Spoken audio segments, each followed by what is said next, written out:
할렐루야. 모든 영광 하나님께 올려드립니다.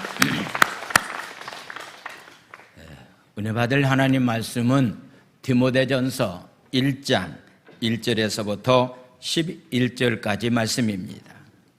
신약성경 337쪽이 되겠습니다. 디모데전서 1장 1절에서부터 11절까지 말씀이 되겠습니다. 먼저 교회 소식을 알려드립니다. 교회 실시간 예배를 안내합니다. 새벽 5시, 금요일날 저녁 8시, 주일날 오전 11시 예배가 실시간 방송이 됩니다. 특별한 경우에 예배에 참석하기 어려우신 분들은 가정에서라도 꼭 실시간 예배와 함께 여러분들이 참여해 주시기를 바랍니다. 주일 저녁 오후 예배가 7시 지난주부터 시작이 되었습니다. 할 수만 있다고 한다면 우리 직분 맡은 사람들은 다 참석하시고 앞으로 또 하나님께로부터 오는 귀한 직분을 맡을 사람들도 꼭 예배에 참여해 주시기를 바랍니다. 구약이나 신약이나 동일하게 주일날 우리가 할 수 있는 것은 하나님 앞에 예배 드리는 것 외에는 다른 것은 금하는 것이 좋습니다. 오늘 아침 제가 방송 설교를 듣다 보니까요, 소망교회, 아마 우리나라에서 이렇게 통합적 교회 가운데서는 가장 큰 교회 가운데 하나가 바로 이 소망교회인데, 이 소망교회는 오늘 광고 말씀을 듣다 보니까 주일날 재직회나 회를 절대로 하지 않는다는 거예요. 오직 예배만, 다른 것은 하지 않고 재직회도 주일날 하지 않는다고 해서 아니 왜 그것까지 안 할까라고 하는 생각도 했는데, 아마도 곽선희 목사님 때부터 주일날은 예배만 드려라, 그래서 다른 회도 해서는 안 된다고 이렇게 원칙을 세우는 교회가 바로 소망교회라고 말합니다. 뭐 그렇게까지 할 필요는 없겠지만은 하여튼 간에 주일날은 하나님 앞에 온전히 예배자로서 삶을 살아갈 수 있는 삶이 되어야 된다라고 하는 것은 커다란 교훈을 우리에게 주고 있다라고 말씀을 드릴 수가 있습니다. 오후 예배도 여러분들이 좀 저녁 예배도 많이 참석을 해 주시기를 바랍니다. 특별히 우리 구역장님들도 꼭 참석해 주시기를 바랍니다. 제가 지난 주간에 이렇게 세미나에 참석하고 난 다음에 이제 기도해야 되겠다는 생각이, 간절한 생각이 들었습니다. 이 코로나 다른 것 가지고는 해결받을 수가 없다.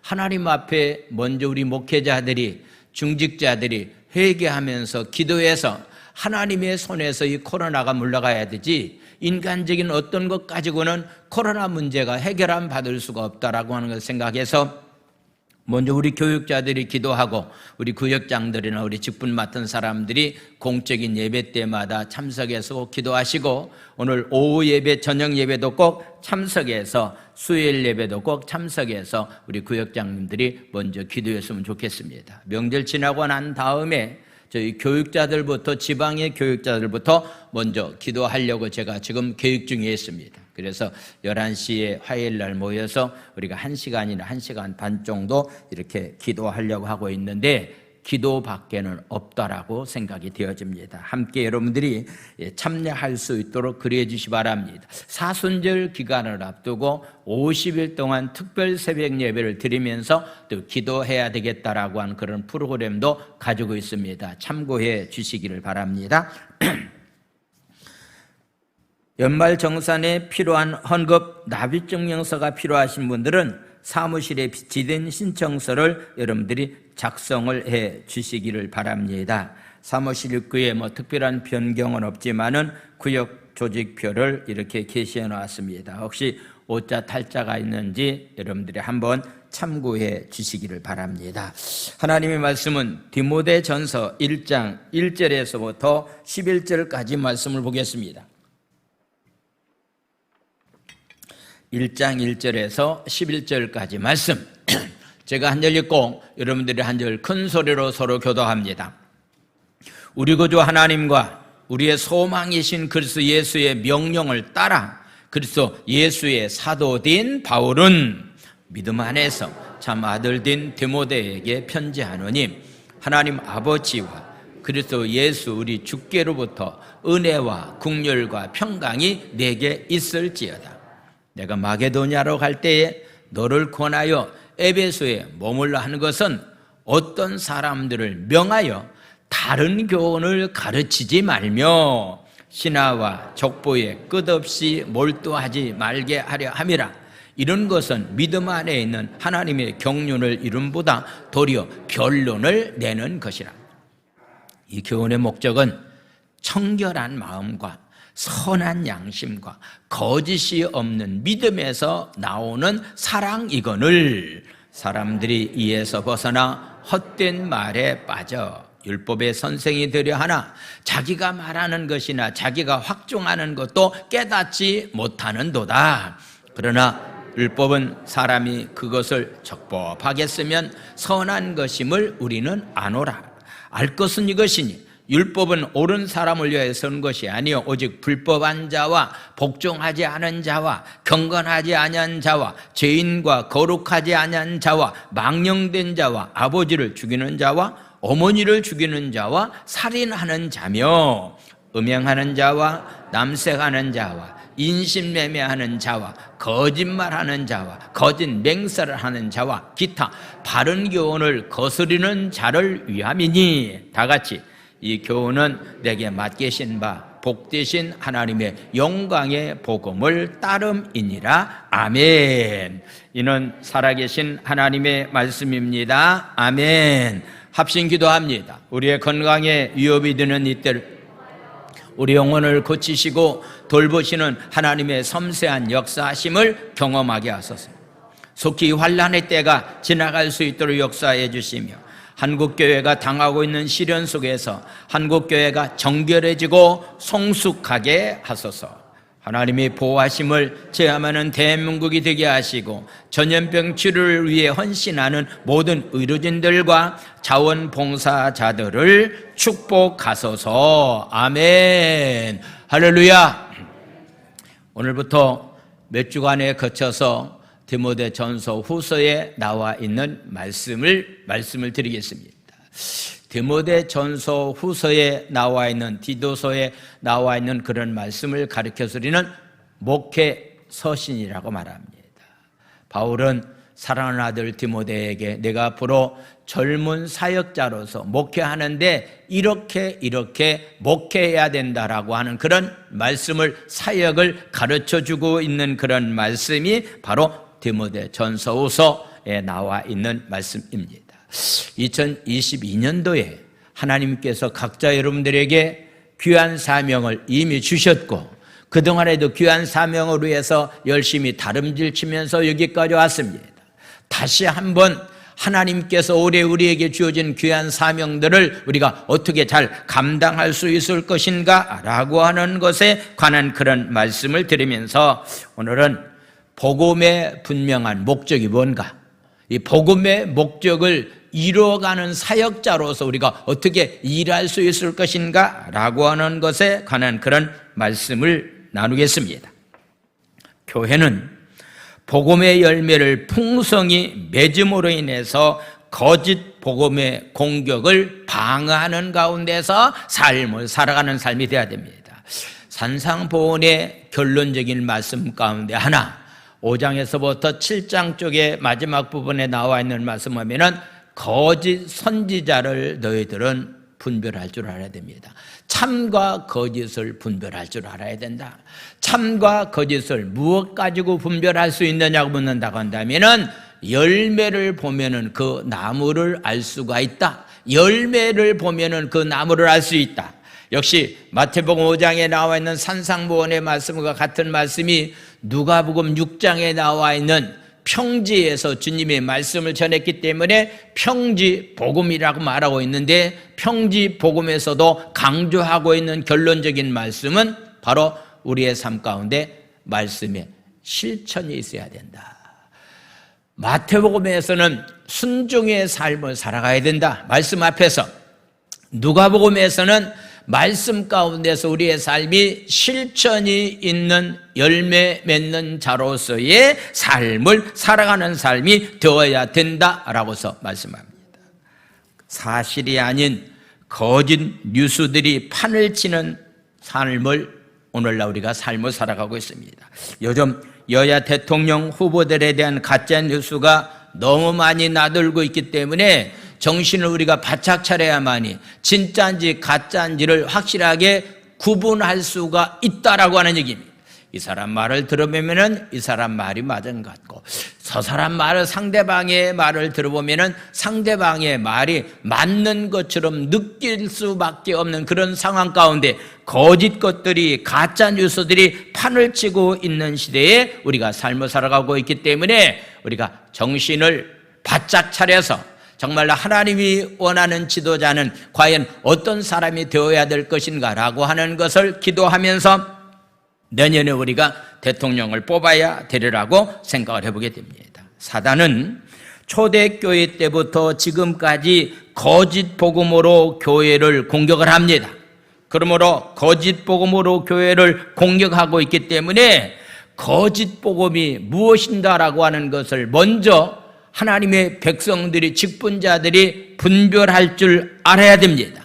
하나님의 말씀으로 채워지지 않고서는, 기도하는 삶이 없이는 어느 누구도 거짓과 참을 분별하기가 어렵다라고 하는 것을 보게 됩니다.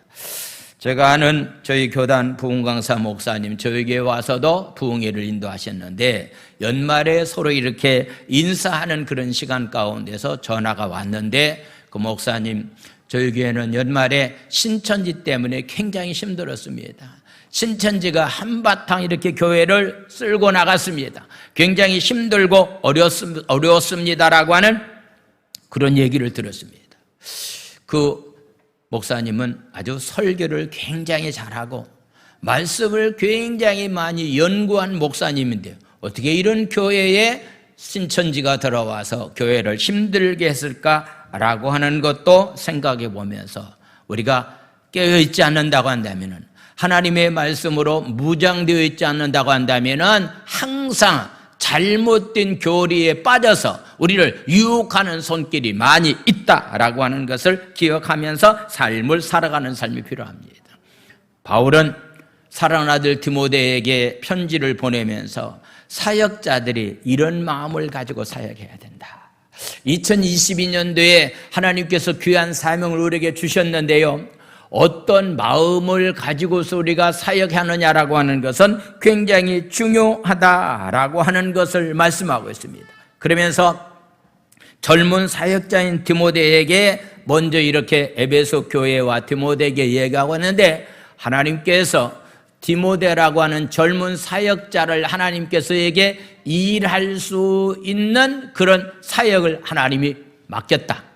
그렇기 때문에 교인들 입장에서는 하나님이 귀한 사역을 명령해서 맡겼기 때문에 젊지만은 디모데의 어떤 면에서 사역 현장에서 그의 권위를 인정해 주는 것이 사역자들에게, 일하는 사람에게 참 꼭 필요한 것이다 라고 하는 그런 말씀을 하고 있습니다. 자, 오늘 1절과 2절에 나와 있는 말씀을 보겠습니다. 우리 구주 하나님과 우리의 소망 되신 그리스도의 예수의 명령을 따라서 바울 말합니다. 나는 예수님께서 나에게 명령해서 나는 그리스도 예수의 사도가 되었다라고서 말씀하고 있는 겁니다. 여러분들, 하나님께서 여러분들에게 귀한 직분들을 허락해 주셨는데 이것이 사람의 명령이 아닌, 담임 목사가 여러분들에게 임명장을 주어서 한 것이 아니라 하나님의 명령 따라서, 예수의 명령 따라서 나는 보내심을 받은 사도가 되었다라고 바울은 이렇게 말씀하면서, 왜 이런 말을 서두에 꺼냈을까라고 하는 그런 얘기는, 젊은 디모데도 하나님의 명령 따라서 하나님이 보낸 사도라고 하는 권위를 인정해 줄 수 있는 에베소 교회가 되어야 된다라고 하는 그런 사실을 말씀하면서요, 거듭거듭 3번이나 이렇게 강조하고 있는 말씀을 보게 됩니다. 자, 2절에 나와 있는 말씀, 믿음 안에서 참 아들된 디모데에 내가 편지하는데 하나님 아버지와 그리스도 예수 우리 주께로부터 은혜와 긍휼과 평강이 내게 있을지어다 라고서 말씀하는 것은, 하나님 아버지께서 그래서 예수께서 우리 주께로부터 은혜와 평강이 너에게 있기를 원한다. 나에게도 하나님께서 명령해서 사도가 된 것처럼 디모데에도 하나님께서 명령해서 사도가 되었다라고 하는 사실을 예수 그리스도의 이름, 하나님의 이름을 가지고 3번이나 강조하고 있는 그런 모습을 보게 됩니다. 바울은 사도라고 자기 자신을 이야기하고 있습니다. 사도는 보내심을 받은 사람이라고 하는 뜻을 가지고 있는 것이 바로 사도입니다. 누구로부터 보내심을 받았습니까? 예수님께로부터 나는 보내심을 받았다. 하나님이 나를 보내심을 받았다. 제주 순복음교회 사역자로서 목회자들도 우리 장로님들도 구역장들도 우리 교사들도요, 하나님께로부터 명령을 주어서 그 명령 가지고 나는 귀한 일꾼이 되었다라고 하는 것을 한순간도 잊지 않고서 일할 수 있는 그런 귀한 삶이 되기를 원합니다. 할렐루야. 지금 디모데에게 이런 말씀을 하는 것은 나이가 어리기 때문에 나이가 든 사람들을 통해서 인정받지 못할 만한 그런 경우도 있습니다. 목회 경험이 적기 때문에 목회 경험이 많았던 바울이 목회하던가는 좀 다른 그런 정책이 나올 수도 있는 상황 가운데 있지만은 교인들이 알아야 될 만한 사실이 하나 있다고 한다면은 하나님께서 사도로 부름을 받아서 그런 명령을 주었기 때문에 에베소 교회에 지금 담임하고 있는 목회자가 되었다라고 하는 것에 대해서 암묵적으로 가르치기 위함이었다라고 하는 것을 보게 됩니다. 오늘날 교회 안에서 일하고 있는 사역자들, 우리 장로님들이나 특별히 말씀을 가르치는 교사들이나 구역장들이나 이 모든 사역이요, 하나님께로부터 주어졌다라고 하는 그런 사실을 우리가 한순간도 잊지 않고서 일하는 것이 우리 가운데 꼭 있어야 된다라고 하는 사실을 우리에게 말씀하고 있습니다. 그래서 우리가 이 사역자들의 권위를 서로 인정해 주는 것이 참 중요합니다. 그래서 히브리 기자는 13장 17절 말씀을 찾아보겠습니다. 히브리서 13장 17절에 나와 있는 말씀을 한번 보겠습니다. 교회 안에서 너희를 인도하는 자들에게 순종하고 복종하라. 그들은 너희의 영혼을 위하여 경성하기를 자신들이 청산할 자인 것 같이 하느니라. 그들로 하여금 즐거움으로 이것을 하게 하고 근심으로 하게 하지 말라. 그렇지 않으면 너희에게 유익이 없다라고서 말씀하고 있는 겁니다. 사역자들이 일할 때에 즐거운 마음을 가지고 일할 수 있도록 해 주어야 된다라고 하는 것. 교사들이 일할 때에 즐거운 마음을 가지고, 구역장님들이 일할 때에 즐거운 마음을 가지고, 우리 장로님들이 일할 때에 즐거운 마음을 가지고, 특별히 목회자들이 일할 때에 즐거운 마음을 가지고 일할 수 있도록 성도들이 뒷받침을 해 주어야 된다. 그래야지 만약에 그런 것이 없다고 한다면은 너희들에게는 아무런 유익이 없다라고서 말씀하고 있는 겁니다.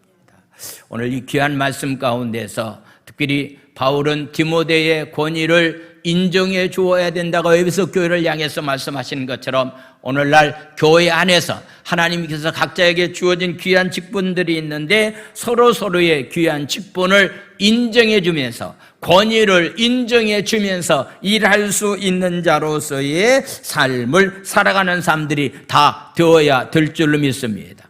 가정에서 부모의 권위를 인정하지 않는 자식이 있다고 한다면 그 가정은 질서가 없어서 화목한 가정이 될 수가 없습니다. 직장 생활 가운데서 상사의 권위를 인정해 주지 않는다고 한다면요, 그 직장 생활하기가 굉장히 어렵다라고 하는 것. 제주 순복음교라는 공동체 안에서 권위를 가지고 있는 사람들의 권위를 서로 인정해 줄 때에 아름다운 공동체를 만들어가면서 우리가 신앙생활을 할 수 있다라고 하는 그런 사실을 말씀하고 있습니다. 그래서 바로 바울의 사도권이 된 것, 젊은 디모데가 사역자가 된 것은 하나님이 명령해서 하나님께서 임명장을 주어서 그런 귀한 일을 하고 있다라고 하는 사실을 확실하게 밝히면서 말씀하고 있는 그런 모습을 보게 됩니다. 기억하십시오. 모든 권위는 하나님께로부터 옵니다.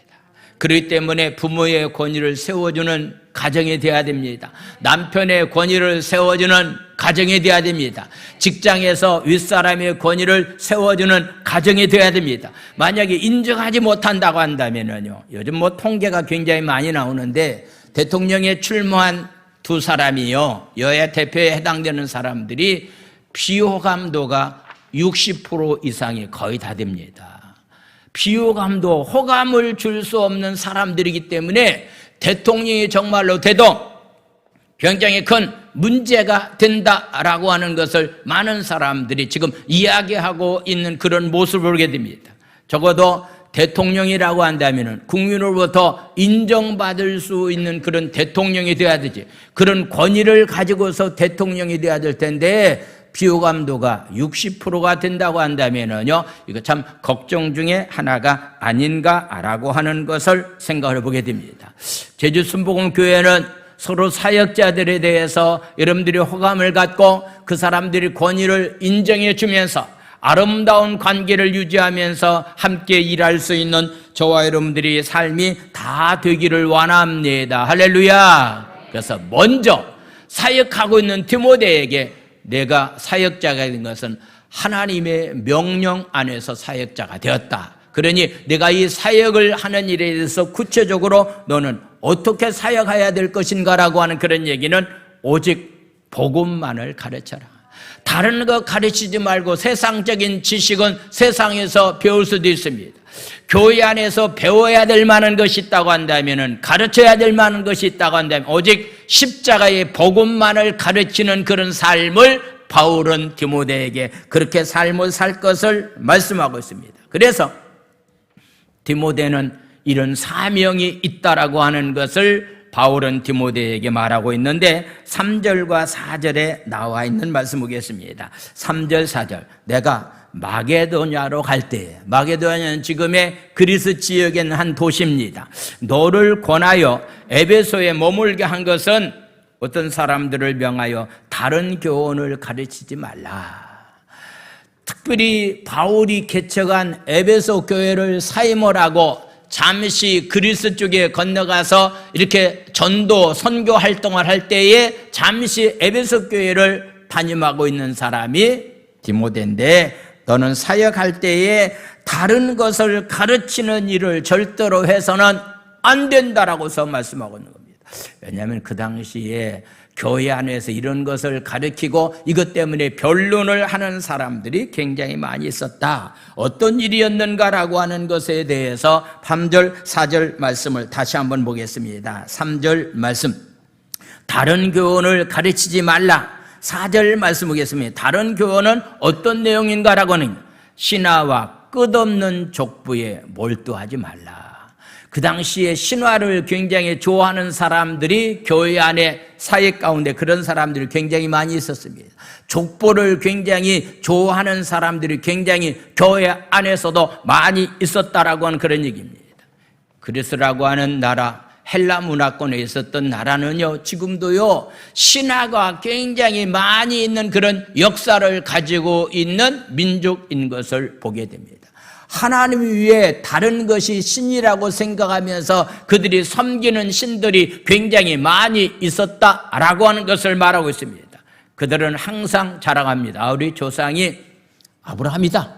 우리 조상 가운데 다윗과 같은 훌륭한 왕이 있었다라고 하는 것에 대해서 이 족보를 굉장히 자랑하는 사람들이 많이 있습니다. 여러분들 이렇게 모이면은요, 저는 뭐 표시기 때문에 족보를 내놓을 만한 것도 없습니다.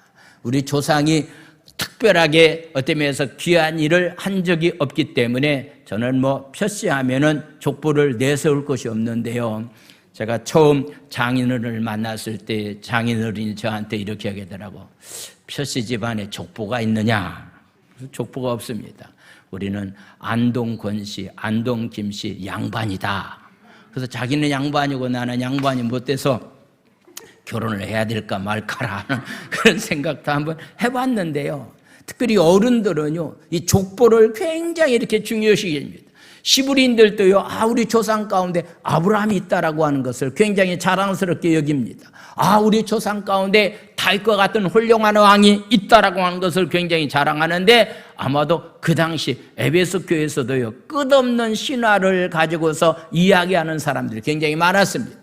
우리 조상 가운데 이런 사람이 있다라고 하는 것을 가지고, 족보를 가지고서 이야기하는 사람들이 굉장히 많이 있었다라고 하는 것을 보게 됩니다. 요즘 정치하는 사람들 가운데서 무당 굿하는 사람들을 문제 삼고, 어떤 면에서 무속을 의지하는 사람들에 대해서 많은 비난을 하고 있는 그런 모습이 됩니다.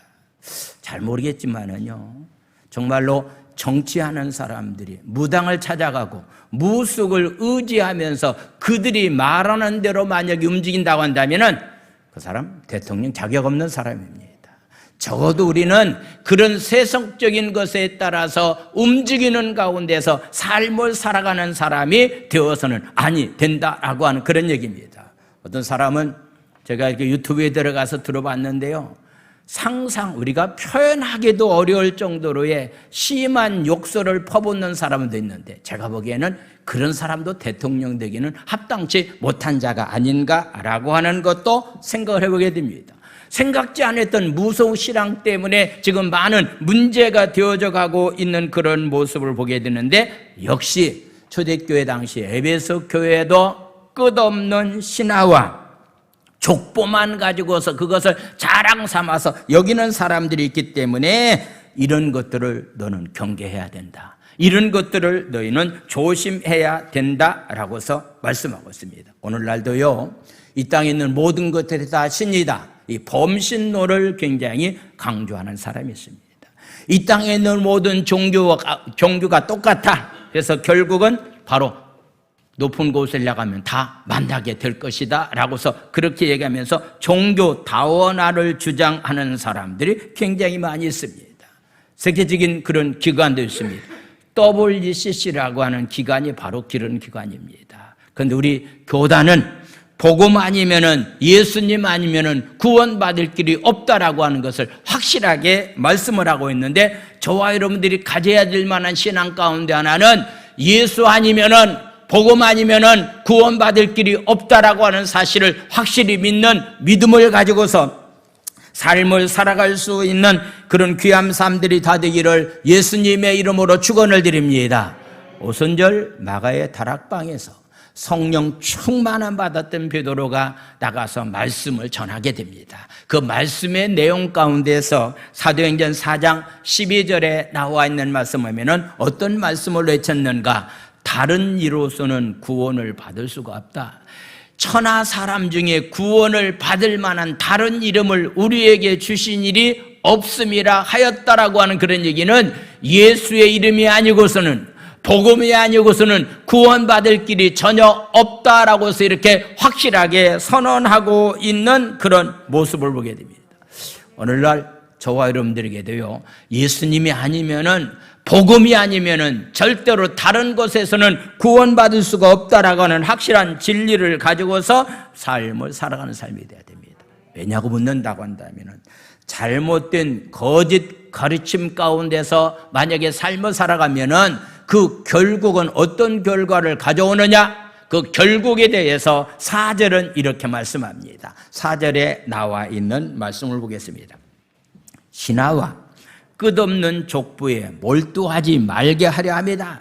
왜 너희들이 복음만을 집중하면서 복음에 초점을 맞추면서 너희들이 사명 감당해야 될 것이라고 묻는다고 한다면은, 신하와 끝없는 족부에 몰두해서는 안 된다. 왜냐하면 이런 것은 믿음 안에 있는 하나님의 경륜을 이름보다 도리어 변론을 일으키는 경우가 우리 가운데 일어나기 때문이다라고서 말씀을 하고 있습니다. 이들의 가르침은 하나님의 경륜을 이루지 못하고 오히려 분쟁과 다툼만 가져온다라고 하는 얘기인데, 경륜이라고 하는 말은 집을 세우는 법칙이다라고 하는 의미를 가지고 있습니다.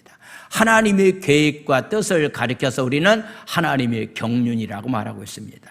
끝없는 족보, 신화, 이런 것들은요, 하나님의 구원의 길에 이루지 못하기 때문에 이런 것들을 가지고서 삶을 살아서는 안 된다라고 하는 얘기입니다. 하나님 나라에 집을 세우는 법칙이 하나님의 경륜입니다. 만약에 그 경륜 따라서 하나님의 계획 따라서 삶을 살지 않는다고 한다면은 구원에 이룰 수가 없다라고 하는 것을 말씀하고 있습니다. 광주 아파트 공사가 무너져서 또 이렇게 아까운 생명을 잃어갔고, 그 다음에 이제 공사도 지금 어떻게 처리를 해야 될 것인가라고 하는 것에 대해서 많은 걱정을 하고 있는데, 왜 이런 참사가 일어났을까? 공통적으로 하는 말, 건축을 하는 기본 방식이 없었다. 적어도 여름, 겨울철에 건축을 하려면은 이런 기본적인 상식을 가지고 해야 될 텐데, 빨리 공사만 하면 될 것처럼 생각하면서 공사하다가 무너져서 엄청난 피해를 입는 그런 목적을 보게 됩니다. 기억하십시오. 복음 아닌 다른 것 가지고는 구원에 이를 수가 없다라고 하는 것, 하나님의 경륜을 이루어 나갈 수가 없다라고 하는 사실을 기억하면서 복음 안에서 삶을 살아갈 수 있는 그런 삶이 우리 가운데 있어야 됩니다. 왜 이런 말씀을 했을까? 이런 교훈의 말씀을 무엇 때문에 바울은 디모데에게 했을까라고 하는 목적이 있습니다. 이런 목적을 이루기 위해서 바울은 디모데에게 이런 편지를 보냈는데, 그 목적이 과연 무엇인가? 5장 5절에서부터 7절까지의 말씀을 보겠습니다. 이 교훈의 목적은 청결한 마음과 선한 양심과 거짓이 없는 믿음에서 나오는 사랑이다라고서 말하고 있는 겁니다. 자, 여러분, 기독교의 생명은 사랑이 있습니다. 그런데 어떤 사랑이냐라고서 묻는다고 한다면 적어도 앞부분에 해당되는 이 세 가지의 조건을 갖춘 것이 진정한 사랑입니다. 청결한 마음을 가지고 사는 것이 진정한 사랑입니다. 선한 양심을 가지고 하는 것이 진정한 사랑입니다. 거짓이 없는 믿음 안에서 나오는 것이 진정한 사랑이다라고서 우리에게 말씀을 하고 있습니다. 만약에 청결한 마음이 없고 선한 양심이 없고 거짓 없는 믿음이 만약에 그런 믿음 가운데서 삶을 살아가고 있다고 한다면은 예수님이 원하는 사랑의 삶을 살지 못하고 있다라고 하는 증거입니다. 특별히 저와 여러분들이 맺어야 될 만한 열매는 한 가지입니다. 여러 가지 열매가 많이 있는데 맺어야 될 만한 열매는 사랑의 열매가 충만한 가운데서 삶을 살아가는 삶이 바로 우리의 삶이 되어야 된다라고 하는 것을 말씀하고 있습니다. 그래서 성경의 핵심은 사랑입니다. 기독교의 핵심은 사랑입니다. 그래서 그 사랑을 실천하면서 삶을 살아가는 것이 신앙인의 삶이 되어야 되고 직분자의 삶이 되어야 된다라고 하는 것을 말씀하고 있습니다. 그런데 그 당시에 이 그릇된 교훈을 분별할 수가 있어야 됩니다. 오늘날도 마찬가지입니다. 이 잘못된 교훈을 분별할 수 있는 기준이 있어야 되는데 그것이 바로 무엇인가? 바로 그 교훈이 우리를 믿음 가운데로 인도하는 것인지 아닌지를 구분할 줄 알아야 됩니다. 오늘 아침 새벽 시간에 누가복음 6장에 나와 있는 말씀을 가지고 말씀을 나누면서 소경을 인도하면 어떻게 되죠? 두 사람이 다 웅덩이에 빠지게 된다. 내가 지금 누구의 인도함을 받으면서 신앙생활하고 있느냐라고 하는 것은 굉장히 중요합니다. 여기서 말하고 있는 소경은 바리새인들과 서기관들을 가리킨다라고 성경을 말씀하고 있습니다. 이들은 그냥 말만 하고 그들은 말만 하지 진정으로 말한 것에 대해서 실천에 옮기지 못하는 그런 삶을 살아가고 있기 때문에 소경을 인도하면은 다 웅덩이에 빠질 수밖에 없다라고 하는 것을 말씀하고 있습니다. 이들은 잘못된 교훈을 분별할 수 있는 길 가운데 있다고 한다면은 변론만 일삼는 그런 경우들이 있습니다. 여러분들, 진리 안에서는 우리는 아멘만 있을 뿐입니다. 말씀 안에서는 우리는 아멘만 있을 뿐입니다. 여러분들의 생각이나 경험은 말씀 앞에서 우리는 아니오라고 할 수가 없습니다. 우리는 말씀 앞에서 아멘만 하는 자로서의 삶이 되어야 되고, 특별히 하나님의 말씀을 알고 있다고 한다면 그것을 삶에 실천해야 됩니다. 하나님의 말씀을 알고 있다고 한다면 말씀에 순종해야 됩니다. 이 사람이 바로 지혜로운 사람이고 반석 위에 집을 짓는 자로서의 삶을 살아가는 삶이 되어야 됩니다. 우리는 말씀 안에서 우리의 삶이 변화가 되어야 됩니다. 덕을 세우는 가운데서, 거룩한 가운데서 삶을 살아가는 삶이 바로 우리의 삶이 되어야 된다라고 하는 그런 사실을 우리에게 말씀을 하고 있습니다. 그래서 결국은 이 모든 것들을 사랑으로 우리의 삶을 인도하느냐 인도하지 않느냐라고 하는 것이 판단의 기준입니다. 여러분들이 좀 말을 할 때도요, 이 말이 정말로 상대방을 사랑하는 마음을 가지고 말을 하느냐라고 하는 것을 한번 좀 점검해 봐야 됩니다. 여러분들이 행동하는 것도요, 사랑하는 그런 마음을 가지고 행동을 하느냐 안 하느냐라고 하는 것을 한번 점검을 해야 됩니다. 오늘 5절 말씀을 다시 한번 보겠습니다. 5절 말씀을 보겠습니다. 이 교훈의 목적은 청결한 마음과 선한 양심과 거짓이 없는 믿음에서 나오는 것인데, 그것이 바로 뭐냐면은 사랑이라고 말씀하고 있습니다. 사랑은 모든 율법의 완성이 된다라고 해서 우리에게 말씀하고 있습니다. 어떤 교훈이 개인이나 교회로 하여금 하나님을 참으로 사랑하도록, 그리고 내 이웃을 참으로 사랑하도록 한다면은 그 말씀은 긍정적으로 받아들일 수 있는 말입니다. 여러분들이 개인적인 체험이나 여러분들이 가지고 있는 생각 가운데서 여러분들의 수준을 가지고 함부로 말하지 마십시오. 진짜 그게 예수 그리스도를 사랑하는 그런 마음이 생기기 전까지는 말을 해서는 안 된다라고 하는 것을 우리에게 말씀을 하고 있습니다. 어떤 교훈이 아무리 천사의 말처럼 들린다 할지라도 그것이 하나님을 사랑하고 형제를 사랑하는 그런 마음이 없는 가운데서 내가 말하라고 행동한다고 한다면 우리는 잘못된 길로 지금 가고 있다라고 하는 것을 기억하십시오. 그래서 청결한 마음을 가지고 선한 양심을 가지고 거짓이 없는 믿음 안에서 삶을 살아가는 것, 이것을 가리켜서 사랑이라고 말씀하고 있습니다. 특별히 2022년도에 제주 순복음교회 안에 있는 공동체 안에 있는 모든 분들이 이런 사랑을 실천하면서 삶을 살아갈 수 있는 한 해의 삶이 되기를 예수님의 이름으로 축원을 드립니다. 할렐루야. 그러면서 바울은 율법주의자들이 말하고 있는 것을 너희들 조심해야 된다. 여기서 말하고 있는 율법주의자들은요, 어떤 사람들이 율법주의자였는가라고 하는 것에 대해서 몇 가지를 말씀하고 있는데, 자, 7절에 나와 있는 말씀 보겠습니다. 7절 말씀. 율법의 선생이 되려 하나 자기가 말하는 것이나 자기가 확증하는 것도 깨닫지 못한다. 율법주의자들은요, 자기들이 선생이 되었다라고 하는 의식을 가지고 다른 사람을 가르치고 다른 사람에게 말하는 그런 경우들이 굉장히 많이 있는데, 거짓 교사들도 여기에 해당된다라고서 말씀하고 있습니다. 그런데 주님이 우리에게 요구하는 것은요, 무언가를 가르치는 것보다도 먼저 우리에게 주님은 요구하는 것이 있습니다. 우리 교사들에게, 우리 목회자들에게, 말씀을 가르치는 구역장들에게 주님은 먼저 우리에게 요구하는 것이 있습니다. 뭘 요구합니까? 성경 마태복음 11장 29절에 나와 있는 말씀을 보겠습니다. 먼저 우리는 가르치기 전에 주님이 우리에게 요구하는 것이 있는데, 나는 마음이 온유하고 겸손하니 나의 멍에를 메고 내게 배우라. 그래야면 너의 마음이 쉼을 얻으리라고 말씀하는 겁니다. 먼저 예수님께 배워야 됩니다. 하나님의 말씀을 배워야 됩니다. 하나님 말씀을 배운다라고 하는 것은 말씀을 실천하는 자로서의 삶을 살으라고 하는 그런 얘기입니다. 특별히 교회 안에 있는 중직자에 해당되시는 분들이 먼저 하나님의 말씀을 배워야 됩니다. 그 말씀을 실천에 옮기는 자로서의 삶을 살아가는 삶이 되어야 됩니다.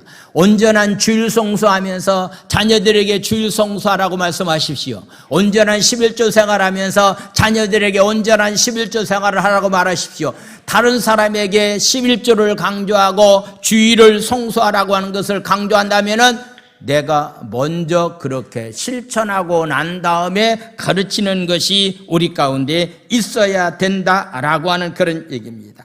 잘못하게 되면은 자기는 그렇게 삶을 살지도 아니하고 다른 사람에게 그런 것을 요구하면은 아무런 교육 효과가 없다라고 하는 것을 보게 됩니다. 얼마 전까지만 하더라도 날마다 방송에 나와서 코로나 예방 접종을 굉장히 강조했던 이대 목동병원 천은미 교수를 많은 사람들이 알고 있습니다. 그런데 얼마 전에 그가 나와서 이렇게 얘기했습니다. 나는 1차만 맞고 2, 3차는 맞지 않았습니다 라고 얘기했습니다. 그동안에 수없이 방송에 나와서 코로나를 예방하기 위해서는 주사를 맞아야 됩니다. 주사를 맞아야 됩니다 라고 외치면서 자기는 한 번밖에 맞지 않았다라고 하는 보고가 아마도 자기는 스스로 이렇게 그렇다라고 하는 것을 평상시 말하는 것처럼 말을 했지만은 그 말을 듣는 사람들에게는 아니 저럴 수가 있겠는가라고 하는 그런 어떤 면에서 의욕을 갖게 되었습니다. 저와 여러분들에게 이런 요소는 없는지 다른 사람들에게는 말하면서 자기는 말만 하고 실천이 없다면은 이것은 바로 율법주의에 지나지 않는다. 우리는 율법주의자와 다를 바가 없다라고 하는 것을 우리에게 말씀하고 있습니다. 그러므로 우리의 삶이 다른 사람에게 무언가 가르치려고 한다면은 내가 말씀대로 삶을 살면서 이야기하십시오. 그래야만이 그것이 진정한 가르침이 될 수 있다라고 하는 것을 얘기하면서 바른 교훈을 위한 율법이 되어야 된다라고서 말씀하고 있는 것은 율법의 정신이 무엇인지를 알고서 너희들이 삶을 살아가야 될 것을 우리에게 말씀하고 있습니다. 많은 사람들이 율법을 굉장히 좋아하고 법을 갖다 대들면서 이렇게 삶을 살아가야 되지 않겠느냐라고서 이야기하는 그런 경우들이 굉장히 많이 있는데 오늘 성경은 율법을 법대로 사용하면은 그 법이 우리 가운데 굉장히 유익이 된다라고 이렇게 말하고 있습니다. 자, 8절에서부터 11절까지 말씀을 보겠습니다. 8절 말씀. 율법은 사람이 그것을 적법하게 잘 사용하기만 하면은 선한 것임을 우리는 안다라고서 말씀하고 있습니다. 신약시대에 와서 삶을 살아온 우리들 어떤 사람들은 율법 폐기론자들이 있습니다. 구약의 율법은 안 지켜도 된다. 구약의 율법대로 삶을 살아서는 안 된다. 여러분들이 꼭 기억해야 될 것은 구원의 문제는 율법을 통해서 구원받는 것은 아닙니다. 그러나 진정한 하나님의 축복은 하나님의 말씀, 율법을 순종함으로 인해서 하나님의 축복이 우리 가운데 임합니다. 구원의 문제는 믿음으로 구원받습니다. 그러나 우리의 삶의 현장에서 하나님께 오는 축복은 순종함으로 말미암아서 말씀대로 구약의 법대로 삶을 살아가는 사람을 통해서 하나님은 놀라운 은혜와 축복을 우리에게 허락해 주시는데 출애굽한 이스라엘 민족들이 홍해바다를 건너고 난 다음에 그들이 마라라고 하는 지역에 이르렀을 때에 물을 먹지 못한 가운데서 사흘 길을 걷고 있다가 물이 굉장히 먹어야 된다는 상황 가운데 있었지만은 먹을 물이 없었습니다. 이런 상황 가운데 처했을 때 하나님께서 모세에게 뭐라고 말씀했는지 출애굽기 15장 22절에서부터 26절까지 말씀을 보겠습니다. 15장 22절에서 26절까지 말씀, 출애굽기 15장 22절에서 26절. 모세가 홍해에서 이스라엘 인도하며 그들이 나와 수르 광야로 들어가서 거기서 사흘 길을 걸었지만은 먹을 물을 얻지 못했다. 23절 말씀, 마라에 이르렀더니 그곳 물이 써서 마시지 못하였으므로 그 이름을 마라라 하였더라. 24절 말씀, 백성이 모세에게 원망하여 이르되 우리가 무엇을 마실까 하며 25절 말씀, 모세가 여호와께 부르짖었더니 여호와께서 그에게 한 나무를 가리키시니 그가 물에 던지니 물이 달게 되었더라. 거기서 여호와께서 그들을 위하여 법도와 율례를 정하시고 그들을 시험하실세. 26절에 나와 있는 말씀 우리 한번 다 같이 읽겠습니다. 시작. 이르시되 너희가 너희 하나님 여호와를 부러 순종하고 내가 보기에 의를 행하며 내 계명에 귀를 기울이며 내 모든 규례를 지키면 내가 애굽 사람에게 내린 모든 질병이 하나도 너희에게 내리지 아니하느니 나는 너희를 치료하는 여호와 하나님이니라. 할렐루야. 하나님의 말씀을 순종하면은 어떤 상황이 있다 할지라도, 어떤 질병에서 고통당하는 일이 있다 할지라도 나는 너희를 치료하는 여호와 하나님이라고 우리에게 말씀하고 있습니다. 그렇다고 한다면은 율법과 오늘날 우리의 관계는 어떤 관계라고 하는 것을 성경은 우리에게 말하고 있습니다. 율법은 죄를 깨닫게 줍니다.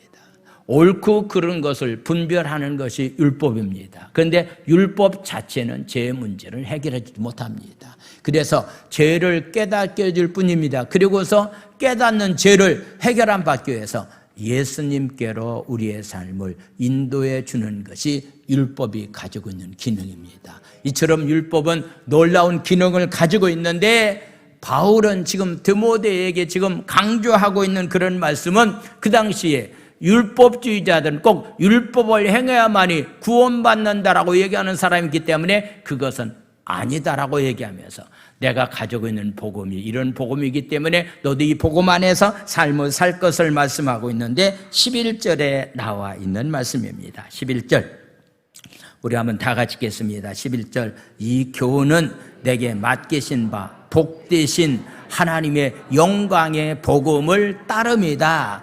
복되신 하나님의 영광의 복음이라고 말하고 있는데 복되신 하나님이라고 하는 것은요 우리의 죄 문제를 해결해 주는 것이 바로 복음이다.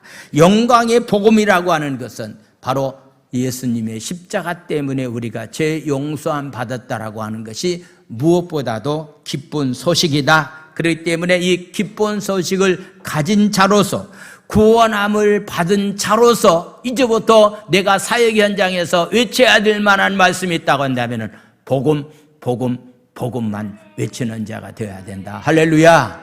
기도합니다. 시간 우리 말씀을 생각하시면서 함께 통성으로 기도하기를 원합니다. 예수님 그리스도가 우리에게 주신 권위를 가지고서 사역하는 그런 삶이 되게 해달라고 오직 복음만을 증거하고 복음 때문에 복음이 결론되는 자로서 그런 귀한 삶을 살게 해달라고 우리 주여 한번 외친 다음에 통성으로 기도합니다. 주여 할렐루야. 하나님 아버지 감사를 드립니다. 아버지 하나님 아버지여 특별히 바울은 디모데에게 편지를 보내면서 하나님의 나에게 사도권을 주었던 것처럼 너에게도 동일하게 하나님이 사도권을 주었다라고 하는 것을 알고 사역하라고 말씀하고 있습니다. 에베소 교인들이 사도권을 서로 인정해 주면서 사역할 것에 관해서 말씀하면서 아버지 하나님 아버지여 신하나 끝없는 족보를 얘기하지 아니하고 오직 복음만을 말할 것을 말씀하고 있습니다. 율법을 통해서 구원받는 것이 아니라 율법은 죄를 깨닫게 해줄 뿐만 아니라 죄 문제를 해결해 주시기 위해서 예수님께로 인도하는 것이 바로 율법이라고 말씀했기 때문에 율법 말씀대로 순종하면은 우리가 하나님의 축복된 가운데서 삶을 살아갈 수 있다라고 말씀하고 있사온데 아버지 말씀대로 삶을 살기를 원합니다.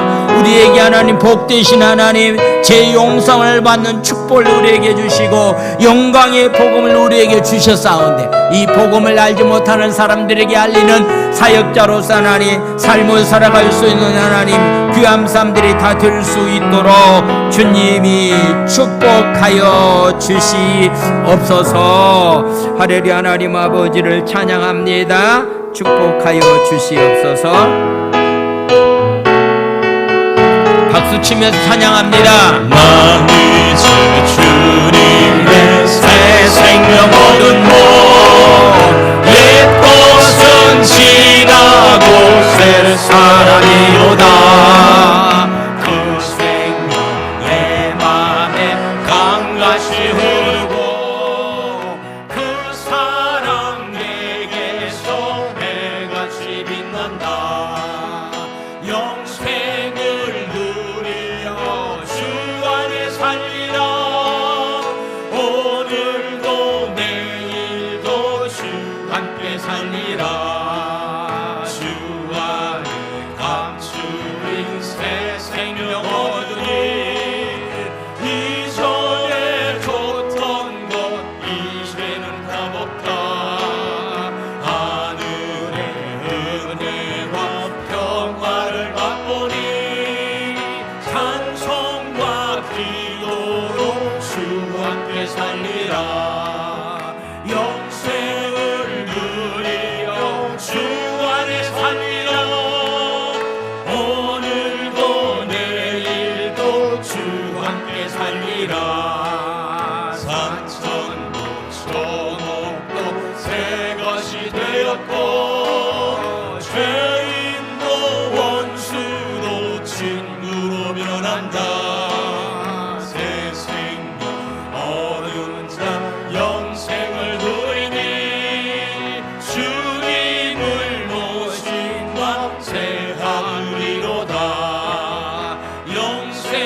따라가는 길 험하고 멀어도 찬송을 부르며 뒤따라가리라. 나 주를 모시고 영원히 살리라. 날마다 섬기며 주 함께 살리라.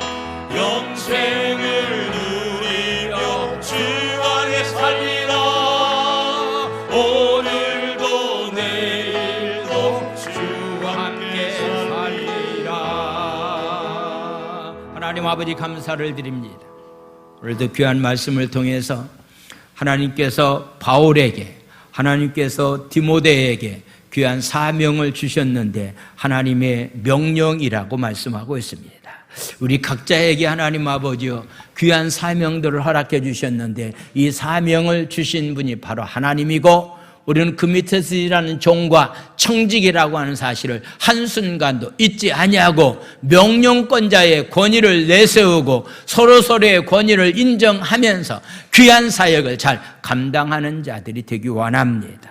아버지, 율법을 통해서 구원받는 것은 아닙니다. 그러나 율법을 통해서 우리의 잘못을 깨닫고 잘못을 해결하기 위해서 주님께로 우리를 인도하는 것이 율법이고, 율법 따라서 삶을 살아가는 사람들에게는 치료하는 광선을 발하여 주시겠다라고 말씀에 싸운데, 항상 이 말씀을 근거로 해서 하나님 말씀의 근거에서 삶을 살다가 하나님의 놀라운 영육간에 하나님 아버지 치료하는 역사가, 하나님의 영육간에 주시는 축복을 마음껏 누리면서 삶을 살아가기를 원합니다. 내 삶에 하나님 복음이 결론되는 자로서의 삶을 살기를 원합니다.